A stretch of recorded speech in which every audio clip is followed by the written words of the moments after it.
நான் உங்கள் தாரா. இது மை டியர் டீமன் அத்தியாயம் 104. ஓகே, இப்போ மேடம் கொடுத்த இந்த 3 ப்ராடக்ட் பற்றின டீட்டெயில்ஸ், அப்புறம் அதை எப்படி நீங்கள் ரெக்டிஃபை பண்ண போகிறீங்க, அதோட சாம்பிள்ஸ் எல்லாமே எப்போ எங்களுக்கு கிடைக்கும் என்று சித்து கேட்கவும், இன்னும் 2 டேஸில் நாங்கள் இதை சரி பண்ணிடுவோம் சார் என்றனர். ஓகே, அதை மேடம் தான் பார்ப்பாங்க, நீங்கள் அவங்ககிட்டயே டைரெக்டாக சொல்லிடலாம் என்றான் சித்து. தியாவை பார்த்தவர்கள், மேம் கண்டிப்பாக 2 டேஸில் நாங்கள் முடிச்சு கொண்டு வந்துடுறோம் என்று சொல்லவும், தியா சரி என்று தலையாட்ட அவர்கள் அங்கிருந்து சென்றனர்.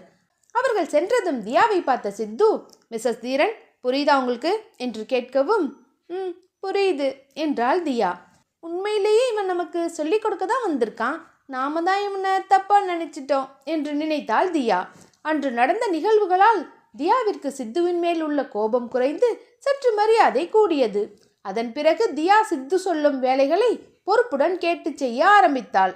அன்று நாள் முழுவதும் தியா வேலை பார்த்து கொண்டே இருக்க நேரம் போனதே தெரியவில்லை. மணியை பார்த்த சித்து சரவணனை அழைத்தவன், ரொம்ப லேட் ஆயிடுச்சு, நீங்கள் கிளம்புங்க என்று சொல்லவும், சரி என்றவன் தியாவிடம், சிஸ்டர் கிளம்பலாமா என்று கேட்க, என்ற தியா சரவணனுடன் அங்கிருந்து கிளம்பினாள். சித்து தனது வேலையை பார்த்து கொண்டே இருக்க அவனை பார்த்த தியா, நான் கிளம்புறேன் என்று சொல்லவும், என்று மட்டும் சொல்லிவிட்டு தனது வேலையை தொடர்ந்தான் சித்து. சரியான கிறுக்கனா வைப்பான் போல என்று நினைத்த தியா அங்கிருந்து கிளம்ப எத்தனிக்கவும், சரவணா பார்த்து பத்திரம் என்று சித்து சொல்லவும், சரிங்க சார் என்றான் சரவணன். ரொம்ப ஈகோ பிடிச்சவன் போல இருக்கு என்று தியா அங்கிருந்து வெளியே வந்தவள் சரவணனுடன் வீட்டிற்கு சென்றாள். அன்றைய நாள் முழுக்க வேலை பார்த்ததால் உற்சாகமாக வீட்டிற்கு சென்றாள் தியா. தியாவிற்கு முன்னதாகவே வந்த தீரன் தாத்தாவுடன் உட்கார்ந்து பேசிக்கொண்டிருந்தான். கார் வீட்டிற்குள் வந்ததும் காரில் இருந்து இறங்கிய தியா உற்சாகமாக தீரனிடம் ஓடினாள். அவளை பார்த்த தாத்தா, என்ன தியா இன்னைக்கு இவ்வளோ சந்தோஷமா வர என்று கேட்கவும், அது தாத்தா என்று தியா பேச வரவும், முதல்ல உட்காரு அப்புறம் சொல்லு என்றான் தீரன். அங்கிருந்த சரவணன் அவர்களிடம் சொல்லிவிட்டு கிளம்பினான். தீரனது அருகில் உட்கார்ந்தவள் அன்று தான் பார்த்த வேலை மற்றும் ஊழியர்களுடன் நடந்த மீட்டிங்கில் தான் பேசியது பற்றி தாத்தாவிடம் சொல்லிக் கொண்டிருந்தாள். கடகடவென பேசும் தன்னவளை பார்த்து ரசித்து கொண்டிருந்தான் தீரன். அப்பொழுது தீரனுக்கு போன் கால் வரவும் அதை எடுத்து பேசியவனது முகம் மாறியது. தீரனின் முகமாற்றத்தை கவனித்த தாத்தா, தீரா யார் கால் பண்ணது என்று கேட்கவும், நம்ம அட்வொகேட் தான் தாத்தா என்றான். என்ன இந்த நேரத்தில் கால் பண்ணியிருக்காரு என்று கேட்க, தீரன் பதில் சொல்லாமல் ஏதோ யோசனையுடனேயே உட்கார்ந்திருந்தான்.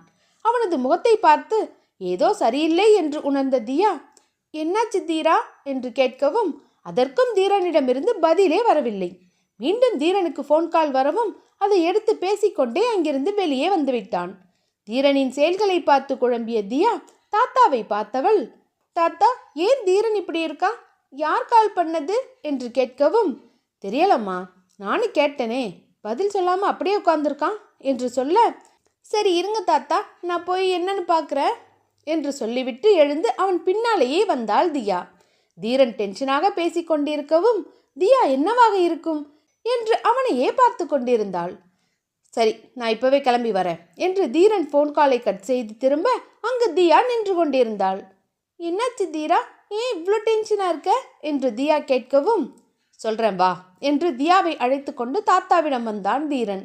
அவசரமாக வரும் தீரனை பார்த்த தாத்தா, என்ன தீரா எங்கேயும் அவசரமாக கிளம்புற மாதிரி இருக்கு, யார் கால் பண்ணா என்று கேட்கவும், நம்ம அட்வொகேட் தான் தாத்தா என்று சொல்லவும், இந்நேரத்தில் எதுக்கு கால் பண்ணியிருக்காரு, எதுவும் முக்கியமான விஷயமா, நீ வேற டென்ஷனாக இருக்க என்று தாத்தா கேட்கவும், ஆமாம் தாத்தா என்றவன் சிறிது நேர இடைவெளிக்கு பிறகு பேச ஆரம்பித்தான். அது ஒன்றும் இல்லை தாத்தா, நம்ம தியா ப்ராடக்ட்ஸ் ஆரம்பிச்சிருக்கோம்ல, ஆமாம் அதை இப்போ நம்ம தியா தானே நிர்வாகம் பண்ணிட்டு வரா என்று தாத்தா பெருமையுடன் சொல்லவும், அதான் தாத்தா நம்ம ப்ராடக்ட் மேலே கன்சியூமர் கோர்ட்டில் கேஸ் போட்டிருக்காங்களாம் என்று சொல்லவும், தாத்தாவும் தியாவும் அதிர்ச்சியுடன் தீரனை பார்க்க, ஆமாம் என்றான் தீரன். தீரன் சொல்வதை கேட்டதும் தியா பதற்றமடைந்தவாறு, ஏன் தீரா என்னன்னு கேஸ் போட்டிருக்காங்க என்று கேட்கவும், ஹே ரிலாக்ஸ் ஒன்றும் இல்லை, நம்ம அட்வொகேட் பார்த்துக்கிறாரு, நீ ஒன்றும் டென்ஷன் ஆகாத என்றான் தீரன். எதுக்காக தீரா நம்ம ப்ராடக்ட் மேலே கம்ப்ளைண்ட் பண்ணியிருக்காங்க என்று தியா கேட்கவும், நம்ம ப்ராடக்டை யூஸ் பண்ண கன்சியூமர் ஸ்கின்ல ஏதோ ப்ராப்ளம் ஆயிட்டுன்னு சொல்லிட்டு கேஸ் போட்டிருக்காங்களாம் என்றான் தீரன். யாரு தீரா என்று தாத்தா கேட்க, தெரியல தாத்தா, இதோ இப்போதான் சொன்னாங்க, அதான் நம்ம அட்வொகேட்டை பார்க்க நேரில் போக போகிறேன் என்று சொல்லவும், சரி சரி, அதெல்லாம் ஒன்றும் ஆகாது, நீ போய் பாரு என்றார் தாத்தா. சரிங்க தாத்தா என்று தீரன் தனது அறைக்கு சென்று தயாராகியவன் வெளியே வர, நானும் வரேன் தீரா என்றாள் தியா. இல்லை பொண்ணுக்குட்டி, ஆல்ரெடி லேட் ஆயிடுச்சு. நீ இப்போ தான் ஆஃபீஸில் இருந்து வர்ற. இனிமேல் நீ வெளியே எங்கேயும் அலைய வேணாம், வீட்டில் இருந்து ரெஸ்ட் எடுத்துக்கோ என்று தீரன் சொல்லவும், இல்லை தீரா, நானும் வரேன் என்றாள் தியா. சொல்கிறத கேளு பொண்ணுக்குட்டி, ஒன்றும் பிரச்சனை இல்லை, நான் போய் பார்த்துக்கிறேன், நீ போய் ரெஸ்ட் எடு என்று சொல்லவும், இல்லை நானும் வரேன் என்று தியா அடம்பிடிக்கவும், சொன்னா கேட்க மாட்டல, சரி வா என்று அவளையும் அழைத்து கொண்டு வந்தான் தீரன். தாத்தாவிடம் சொல்லிவிட்டு இருவரும் கிளம்ப, தியாவும் வராளா என்று தாத்தா கேட்கவும், ஆமாம் தாத்தா, நானும் போயிட்டு வந்துடுறேன் என்று தியா சொல்லவும், சொன்னா கேட்கல தாத்தா, அடம் பிடிக்கிறா என்றான் தீரன். சரி விடு தீரா, உன் கூட தானே என்று தாத்தா தியாவிடம், நீயும் போயிட்டு வாமா என்றார். சரி என்று இருவரும் கிளம்ப, தீரா பார்த்து ஜாக்கிரதையா இருங்க என்று சொல்லவும், சரிங்க தாத்தா என்று சொல்லிவிட்டு இருவரும் கிளம்பினர். சற்று நேரத்தில் இருவரும் அட்வொகேட்டின் வீட்டிற்கு சென்றடைய, அதே நேரம் சித்துவும் சரவணனும் வந்து சேர்ந்தனர். அவசரமாக வந்த சித்து தீரனை பார்த்து, ஒன்னுல்ல தீரா, வா போய் பேசிக்கலாம் என்று அழைத்து கொண்டு உள்ளே சென்றான். அவர்கள் அனைவரும் வருவதை பார்த்த அட்வொகேட், வாங்க வந்து உட்காருங்க என்று சொல்லவும், அவர் முன்னால் இருந்த சேரில் உட்கார்ந்தனர். கோபம் வந்தவனாக சித்து, யார் சார் கேஸ் போட்டது? என்ன ப்ராடக்டை யூஸ் பண்ணாங்களாம்? அப்படி அவங்களுக்கு என்ன ப்ராப்ளம் ஆச்சு என்று கேட்கவும், ப்ளீஸ் கொஞ்சம் காமா இருங்க சித்து, நான் எல்லாத்தையும் உங்களுக்கு சொல்கிறேன் என்றார் அட்வொகேட். இதை பற்றின எந்த லீகல் நோட்டீஸும் எங்களுக்கு வரலையே என்று தீரன் கேட்க, தீரன் சார், இன்னைக்கு தான் கேஸ் ரிஜிஸ்டர் ஆகியிருக்கு, நாளைக்கு எப்படியும் வந்துடும்.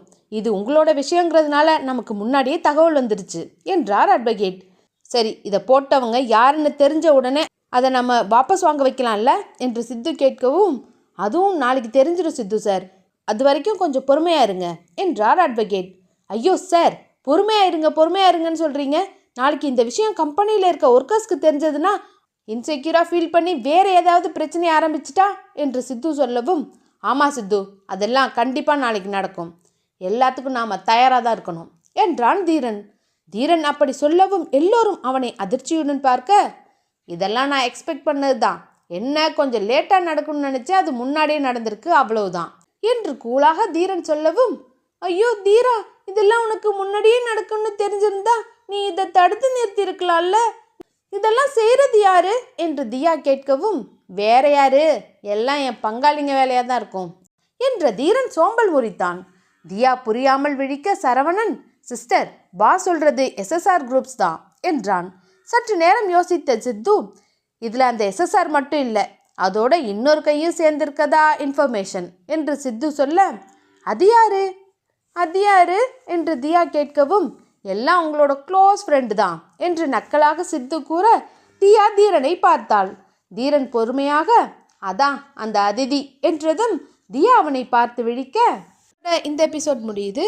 நெக்ஸ்ட் எபிசோடில் மீட் பண்ணலாம். இந்த ஸ்டோரி உங்களுக்கு பிடிச்சிருந்தா மறக்காமல் லைக் பண்ணுங்கள், ஷேர் பண்ணுங்கள், உங்களோட கருத்துக்களை கமெண்ட் பண்ணுங்கள். அடுத்த அத்தியாயத்தில் மீட் பண்ணலாம். டாடா.